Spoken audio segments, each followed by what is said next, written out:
السلام علیکم دوستو، میرا نام ہے ملک سجاد اور آپ دیکھ رہے ہیں سعودی ٹی وی۔ دوستو، آج کی ویڈیو میں آپ دوستوں کے لیے بہت بڑی خوشخبری لے کر حاضر ہوا ہوں۔ جو لوگ سعودی عرب جانا چاہتے ہیں ان کے لیے دوستو، سعودی عرب نے ایک ملک کے لیے انٹرنیشنل فلائٹ اوپن کر دی ہیں۔ ایئر لائن جمعرات سے سعودی دارالحکومت ریاض کے لیے اپنی پروازیں بحال کرے گی۔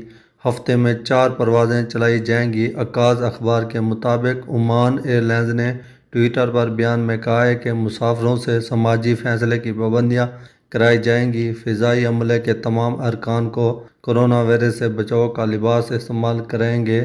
مسافروں کی صحت و سلامتی کو یقینی بنانے کے لیے پرواز کے دوران خدمات کے نئے انداز سے پیش کیے جائیں گے۔ مسافر ماسک پہننے کی پابندی ہوگی۔ فضائی عملے اور مسافروں کو سفر کے دوران مستقل بنیادوں پر ماسک سمیت تمام حفاظتی کی پابندیاں کرنی ہوں گی۔